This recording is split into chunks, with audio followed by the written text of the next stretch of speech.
بسم الله الرحمن الرحيم السلام عليكم ورحمة الله وبركاته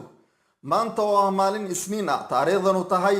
19 bisha Juun sanadka 2017 miilaadiga kuna beegan 24 bisha Ramadaan sanadka 1438 hijriyada waxaad ku soo dhawaataan warkii saacadlaha ee BSS TV waa telefishin ku hadla afka boqortooyada soo jireenka Soomaaliya London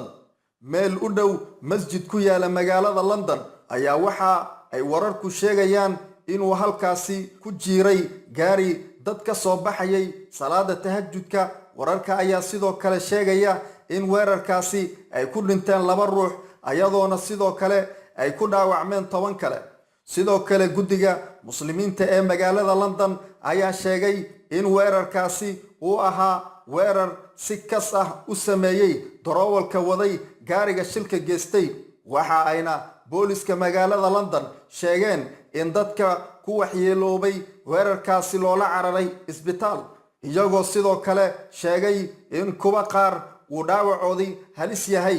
sidoo kale booliska magaaladaasi ayaa weerarkaasi u soo xiray nin da'diisa lagu sheegay 84 jir Kuwait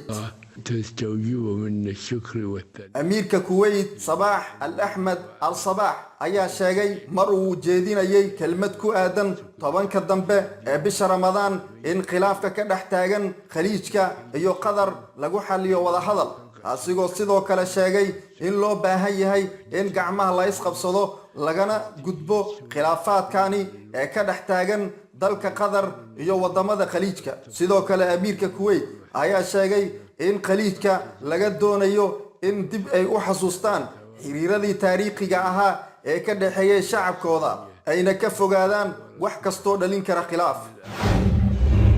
Qatar wasaaradda difaaca ee dalka Qatar ayaa shaaca ka qaaday in ay soo gabagabeeyeen tababaradii Mareykanka uu sameeyay Qatar dhoolatuskaasi tababar ay wadaagayeen Qatar iyo Mareykanka kasoo qayb galay madax kala duwan ee ka kala socotay wadamada Qatar iyo Mareykanka sidoo kale dhoolatuskaasi waxa ka soo qayb galay wasiirka difaaca ee dalka Qatar Dr. Khalid bin Mohammed Al-Adiya waxaana gabagabadii dhoolatuskaasi hadiyooyin lagu guddoonsiiyay David oo safaaradda Mareykanka u matalayay Qatar wararka ka imaanaya dalka Qatar ayaa sheegaya in caasimada dalkaasi ee Doha ay gaareen ciidamo Turkiyaan ah waxa ayna wararka sheegayaan in ciidamadaas Turkiga ay u dirtay Qatar ay yihiin ciidamo sugaya ammaanka Qatar ciidamadani ayaa Qatar loo diray kadib markii ay ansixiyeen baarlamaanka dalka Turkiga waxa ayna ciidamadani loo diray Qatar ay imaanaysa kadib markii uu madaxweynaha dalka Turkiga sheegay in ay garab siinayaan dalka Qatar